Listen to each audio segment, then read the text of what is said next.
guys, it's Brittany, and today's video I'm really excited because I'm here with Chrissy. I met her actually like 2 weeks ago here at the Gettysburg Hotel. She is an employee here, and we just started talking about ghost stories, and she had so many for me that she was telling me about already. So we decided to make a video together talking about her experiences, because you've lived in Gettysburg for 13 years, you've been telling me. Yes. And I just thought this was such a good idea. You're so into the paranormal, and I love that. You're so excited, and you've just had so many experiences.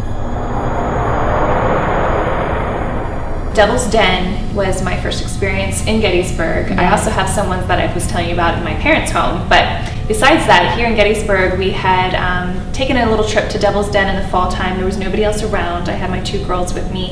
And we were just climbing the rocks, and out of nowhere, we get a big puff of like gunpowder smoke, not seen, but the smell.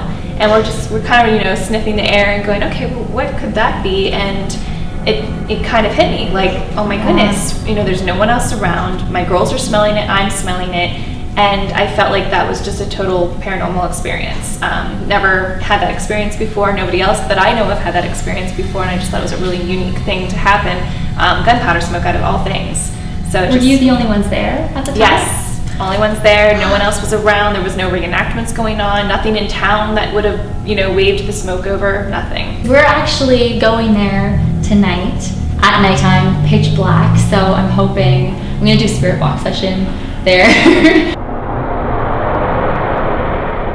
So one of the main ghosts that I've heard about at Devil's Den, he goes by the Floppy Hat Man. I don't know if you're aware of him, but so many people have had experiences with him. Okay. There was a woman, and I think she was just by herself. She was taking pictures, and she was approached by this man, and there was another woman who didn't believe in the paranormal, so she thought she could challenge herself to whatever is there, if there was anything there, because she didn't really believe. Right. And that night she saw the Floppy Hat Man in her house. Oh my gosh. And she kept seeing him, and she believes that that ghost came from Devil's Den. And then there was a man that saw him too, wearing a floppy hat. So I'm hoping I see him tonight. Yeah. When I do the spirit box, I'm gonna call out to him. I've never heard of the Floppy Hat Man. I've only heard of his reenactment soldiers around that area, which I know too, even if you wouldn't see him, there might be something else that comes about, with just being in that spot.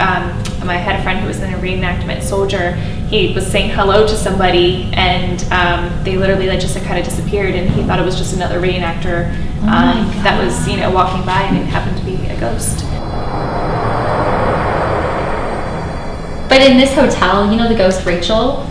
Yes. The nurse. Yes, the nurse. Have you had any experiences with her? I haven't had any experiences with her specifically. I do know there is sometimes weird things that just happen in the hotel themselves that, aren't always explained. And, you just never know. You kind of go, huh, that was weird. I mean, I will hear sometimes even the hotel door open and shut and there'll be nobody there. Oh, or I'll be in the bathroom and it will literally sound like somebody's in the bathroom with me, but there's nobody there. Which bathroom? Is it the one down the hall? It's to the left. It's not this one. It's past where the kitchen, going towards where the kitchen food comes out. Where the ballroom is? Yes, if you go past, yes. Ooh, okay, because I was there like 2 weeks ago.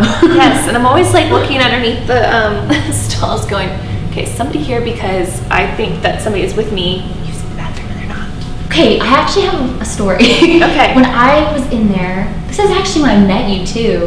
Oh. It was that day. Okay. I went there, and I was washing my hands, and I felt uneasy. But I thought right. I know this hotel is so haunted with Rachel and stuff, and people have all these stories and stuff. Right. Because it was kind of dark when you walked in, and it's behind the ballroom. And that was my first time going in there. Because I know the one that's down that hallway there, but I felt uneasy, and I kind of wanted to get out of there fast, because nobody was really around. Nobody was over there. I don't know, that just came to me now. So maybe you don't need a hotel room, maybe you just need a bathroom to I know. So the fact that you said that. Yeah. Because I just thought, I feel like it all the time. I always feel like I'm always checking out. I'm going, okay, I don't feel like I'm in here alone. Yeah. Mm-hmm. That's kind of how I felt. Now I'm getting like, oh, maybe I did experience something. Yes. But getting into your personal experiences, especially the green orb, I don't know where you want to start, because you were telling me so many things at your parents' house. Yes. So it was probably about the year of 2001. My parents decided to redo their basement. It was our playroom as children growing up, and they wanted to, turn it into more of a living area for us to take down, our friends and couches and stuff like that. So they had totally redid it.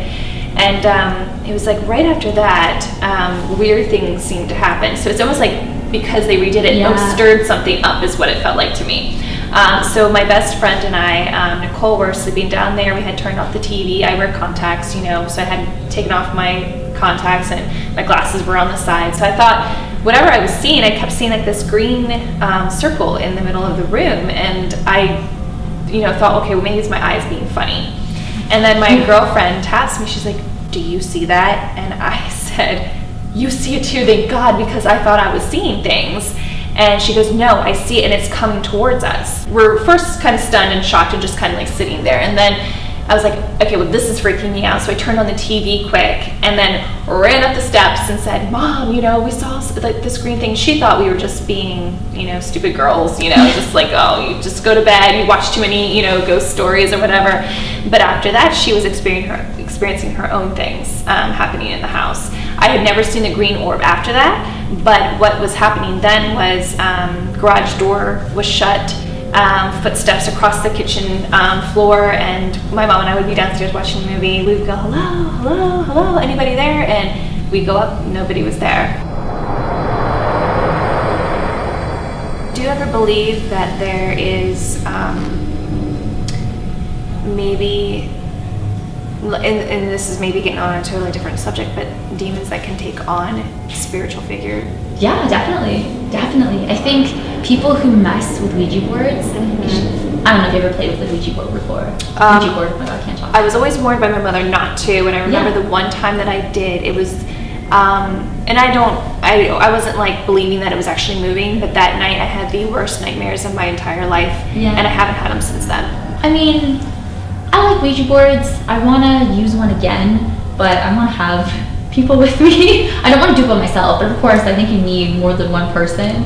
I like the spirit box. It's always been my thing because you hear the voice, and yes, of course, you could bring something bad in that you're talking to, or the spirits that I think I'm talking to, they could be a demon taking another form. Right. You never know who or what you're talking to. You may think it's someone in particular, but it could be the total opposite. Exactly. So when I've done spirit box sessions and stuff, I was telling you 2 weeks ago about the spirit box I did with my grandma. I know that was her. Right. It was her voice coming through, and people can say, "Oh, well, the demon could just be in her form and make it seem like you're talking to her," which that could be, but I know in my heart that was her. The thing with the paranormal, and what I always say is, it will never be proven.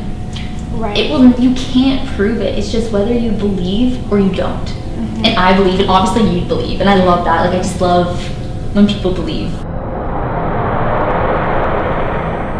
So we went to Devil's Den earlier today just to kind of, because I'm going to Sachs Bridge and then Devil's Den, or maybe Devil's Den first and then Sachs Bridge. And then Sachs Bridge. Yeah.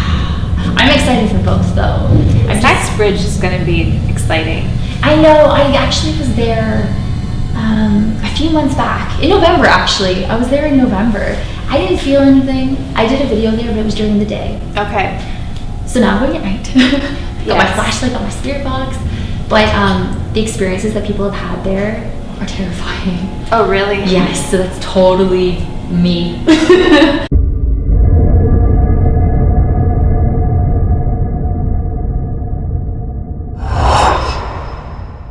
Maybe instead of it's okay. That's okay. Oh my God. My idol is Zach Bagans, though. Okay, postures. Yeah. Have I been sitting up straight? Sometimes I slouch. Oh, I was wondering. No, you're fine. It's. What? No. I would have told you by now. I'm not going to go, "Oh, by the way, 20 minutes ago you messed up." Oh, it's still recording? Sorry. No, I might as well. Oh, okay. Yeah, that's my like relaxation. I know.